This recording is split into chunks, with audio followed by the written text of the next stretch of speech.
A seismic shift just emerged from the Supreme Court that threatens to dismantle gun licensing nationwide, and the federal government is actively supporting the takedown. The Department of Justice has picked a side, and it isn't the one anyone predicted.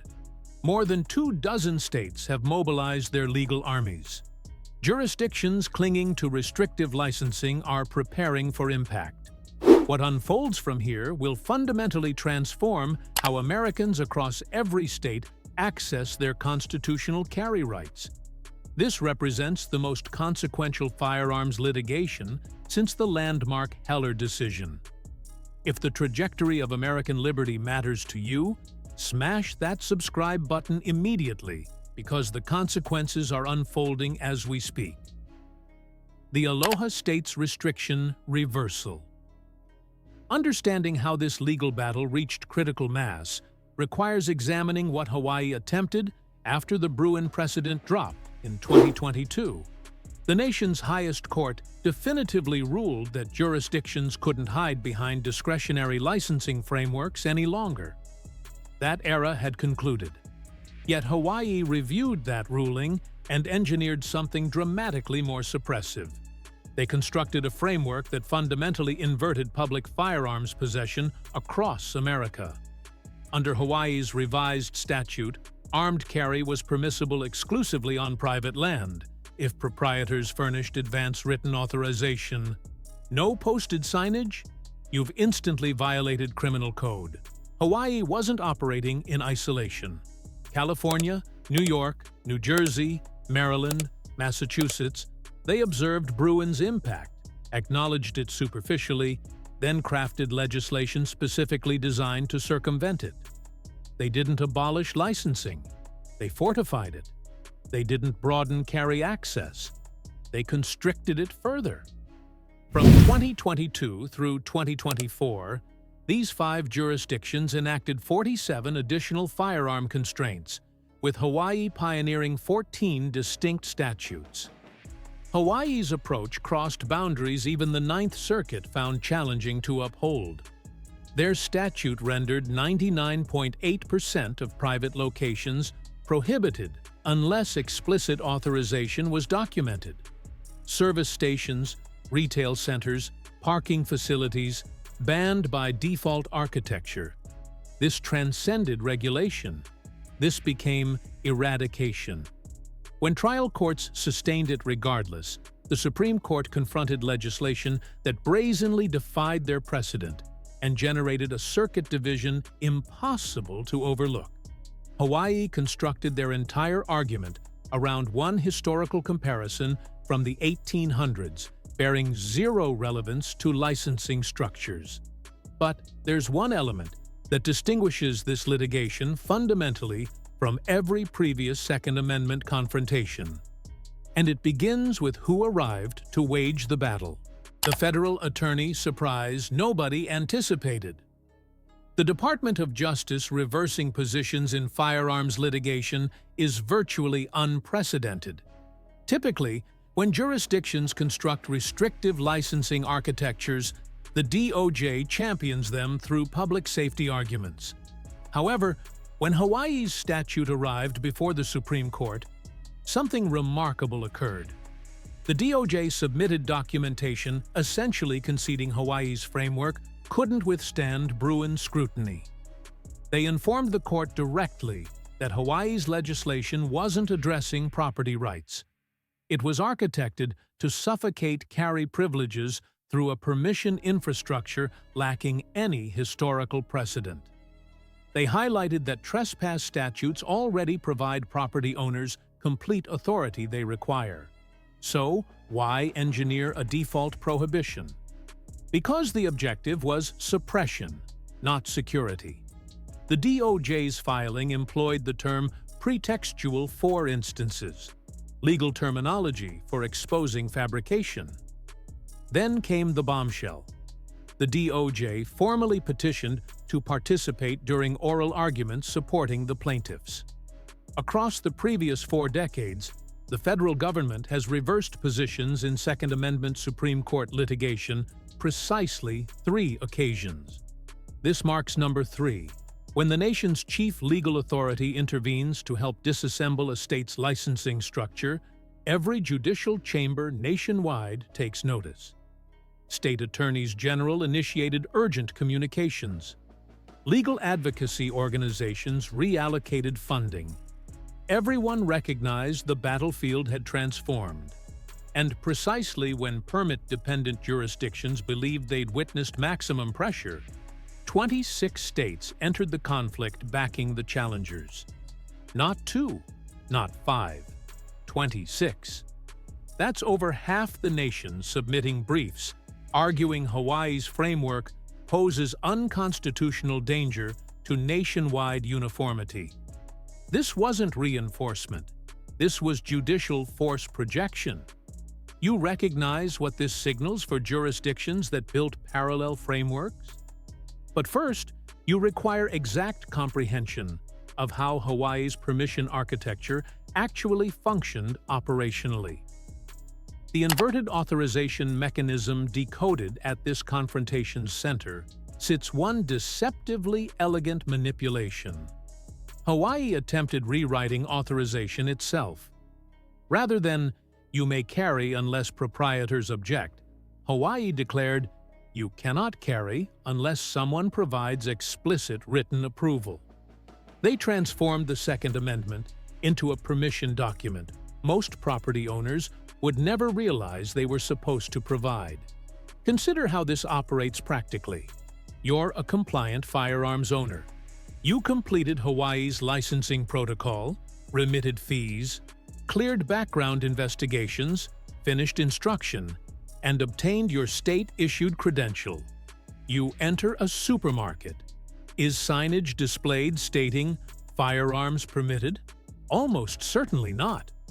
Under Hawaii's architecture, that absence meant you just committed criminal offense. The proprietor didn't need posting "No firearms." They didn't need communicating anything. Their silence became legal entrapment, and Hawaii understood it.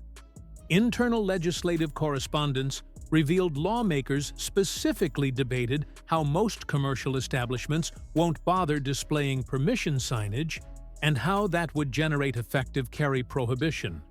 They articulated the concealed intention explicitly.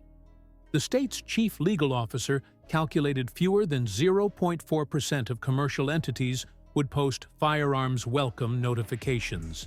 That's the engineered outcome. This is inverse Bruen. Bruen clarified the carry right is foundational and restrictions require historical validation. Hawaii inverted it completely. The prohibition became foundational. Even the Ninth Circuit struggled locating historical comparisons, referencing precisely 2 instances from the 1860s that 3 additional circuits dismissed outright. Here's what should alarm anyone caring about constitutional protections. If Hawaii can redefine the Second Amendment's starting premise, what prevents jurisdictions from applying identical logic to the First or Fourth Amendment? The Supreme Court is preparing to answer that. But the authentic conflict isn't confined to Hawaii anymore. It's spreading to jurisdictions that duplicated the blueprint, and the turbulence is already initiating. The cascade impact throughout the nation. This ceased being Hawaii-specific when the Supreme Court accepted review. If they invalidate Hawaii's framework, the impact cascades nationally, toppling every copycat jurisdiction. California, New York, New Jersey, Maryland, Illinois, and Massachusetts constructed nearly identical structures, hoping courts wouldn't dismantle them individually. If Hawaii loses, that protection vanishes immediately. Here's what makes the timing volatile. Presently, 127 distinct lawsuits challenging state carry restrictions sit in federal courts awaiting signals. Not 12, not 50, 127. Attorneys have suspended submissions. Judges postponed proceedings. Jurisdictions have been purchasing time, hoping the Supreme Court wouldn't engage. That gamble is about to collapse. The instant a ruling arrives, we're discussing weeks, not months. Every one of those 127 cases activates simultaneously. Plaintiffs will submit for immediate injunctions. Jurisdictions will scramble rewriting statutes overnight. Courts will have to decide based on brand new precedent. Examine what's already transpiring before the ruling drops. New York quietly ceased enforcing 3 post-Bruen restrictions in January 2025 after internal memoranda warned defending them was legally indefensible. California postponed 2 planned licensing requirements indefinitely. New Jersey's chief prosecutor instructed prosecutors to exercise judgment on licensing violations. Translation: don't enforce this because we'll lose. These aren't minor modifications. These are governments retreating because they recognize what's approaching. The ruling will establish a nationwide standard every jurisdiction must observe. What nobody's discussing publicly yet is the secondary shockwave. Once licensing requirements collapse, what occurs to the massive industry constructed around them? That's not theoretical. It's a fiscal earthquake about to strike state treasuries and private contractors, and the figures are staggering. The concealed revenue engine, imploding licensing frameworks, weren't merely regulatory instruments. They were income generators producing hundreds of millions yearly. California accumulated $47.3 million in licensing fees during fiscal 2023. New York generated $38.6 million. Illinois collected $29.4 million. Across all permit-heavy jurisdictions, that's exceeding $200 million annually from application fees, renewals, instruction requirements, background investigation processing, and administrative search charges. That's exclusively government income. The private sector surrounding mandatory instruction dwarfs it. Industry calculations place required carry instruction courses at $680 million yearly nationwide. This is a complete ecosystem. Companies manufacturing certificates, shooting facilities constructed for state-mandated courses, software companies selling applicant monitoring systems. When licensing becomes voluntary, that income evaporates. Jurisdictions are already experiencing it. Hawaii's licensing division employed 47 personnel in 2023. By February 2025, that dropped to 19 because applications plummeted 78%. New York has refunded $6.8 million to 14,000 applicants for instruction courses courts blocked. California stopped collecting the $100 issuance charge in December 2024, losing $1.2 million monthly. The fiscal impact assessments are devastating. New Jersey's Treasury estimated eliminating licensing creates a $41 million budget deficit they have no strategy to address. Illinois projected $33 million. These aren't theoretical figures. These are personnel salaries, facility leases, and technology systems that suddenly lack funding. The private instruction industry is in free fall. 3 of the largest carry instruction companies filed bankruptcy between November 2024 and February 2025. All citing anticipated regulatory modifications, eliminating mandatory instruction requirements. But if you think the financial chaos is severe, wait until you observe what's happening to people enforcing these statutes right now. Law enforcement, trapped in constitutional uncertainty. The initial shockwave strikes sheriffs, police commanders, and prosecutors attempting to enforce statutes that might be unconstitutional while a Supreme Court decision looms. In January 2025, 19 California sheriffs issued a collective declaration announcing they'd no longer verify carry credentials during stops unless the individual was committing another violation. Their justification: we cannot conscientiously enforce a requirement the highest court may invalidate within weeks. That's 19 elected officials publicly declining to enforce state statute. Not because they're anti-authority, because they're protecting themselves from civil liability. They're not isolated. A December 2024 survey of 340 police commanders across 8 jurisdictions found 62% issued internal directives instructing officers to use judgment on licensing violations. Translation: look the other way unless there's compelling public safety justification. Prosecutors made parallel calculations. Between June 2024 and January 2025, district attorneys in 14 counties dismissed 1,847 pending charges related exclusively to licensing violations. Not charges involving prohibited individuals, not charges connected to other violations, just licensing paperwork violations for compliant citizens. Why drop cases? Because if the Supreme Court rules against Hawaii, every conviction becomes a potential civil rights lawsuit. Defendants will sue for wrongful prosecution. They'll demand legal fees. Some will win substantial damages. No prosecutor wants writing 6-figure checks for prosecuting under unconstitutional statute. Firearms control organizations went into emergency mode. Every town held 3 emergency strategy sessions in January 2025. Leaked communications show them discussing alternative regulatory frameworks and post-licensing strategies, not the language of confidence. Giffords Law Center redirected $4.2 million from state lobbying to federal litigation support. They're not fighting to prevail. They're fighting to limit how catastrophically they lose. This isn't just legal conflict anymore.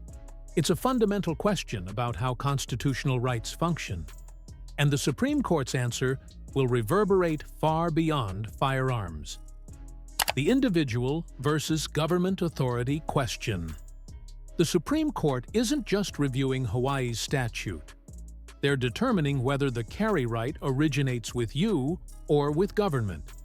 If the answer is you, then every jurisdiction that built policies around permission first, right second, loses its foundation. Jurisdictions argued for decades that firearms rights are exceptional, that requiring permission is reasonable in ways it wouldn't be for speech or religion. The Supreme Court rejected that in Bruen. They declared the Second Amendment receives identical protection as the First or Fourth. But licensing jurisdictions didn't listen. They continued treating firearms ownership as a privileged subject to government approval. Hawaii took it to its extreme. They built a framework where you have no carry right anywhere unless a random proprietor grants permission. Imagine requiring permission from a building owner before speaking freely inside their commercial establishment or needing written approval before refusing a property search. The historical test Bruen established makes this clearer. Legal historians discovered 0 instances of blanket permission requirements for bearing arms. Jurisdictions regulated where and how, but never required government permission to exercise the right. The closest analog was an 1870 Tennessee statute requiring pistol credentials. Tennessee's own Supreme Court invalidated it in 1871 as unconstitutional. Hawaii tried arguing property rights created an exception. True, owners can exclude armed individuals through trespass statute, but that's different from requiring written permission before entering property open to the public. One framework respects rights, the other eliminates them. This is the moment of truth. It's not just about carry statutes. It's about deciding who holds default authority, the citizen or the government. Once the Supreme Court answers that, everything else falls into position. But implementation won't be straightforward. It'll unfold jurisdiction by jurisdiction in ways nobody can fully predict yet. What unlicensed carry actually manifests? What does America look like if licensing disappears?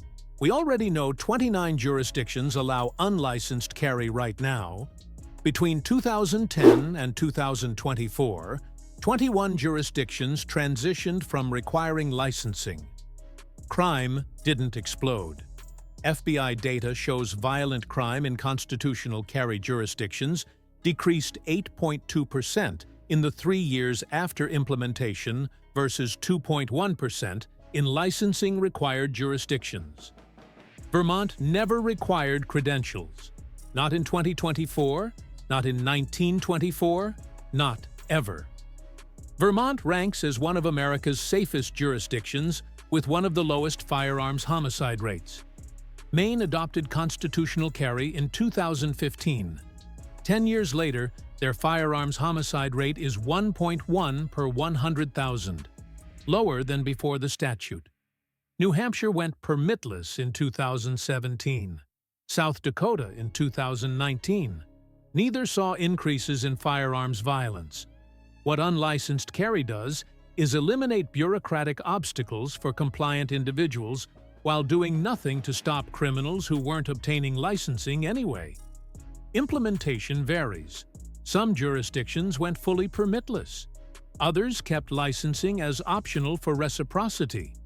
Instruction shifts from mandatory government requirements to voluntary private education, just like we don't require civics classes before voting. The Supreme Court ruling won't create one uniform framework. It'll create a baseline jurisdictions must meet, while leaving room for variation.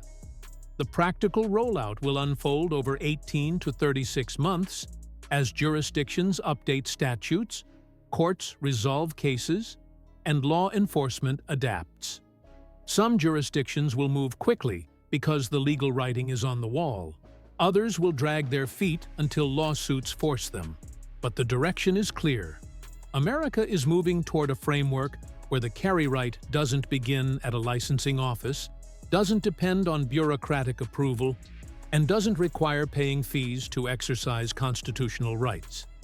It begins with the citizen. The Supreme Court is preparing to make that official. Conclusion. So, that's where we stand. A Supreme Court ready to reshape firearms rights, jurisdictions scrambling to rewrite their statutes, and a licensing framework running out of time. If you want staying ahead of this story as it develops and understand exactly how it impacts your jurisdiction, hit that like button for Firearm Legal Briefing and activate notifications right now.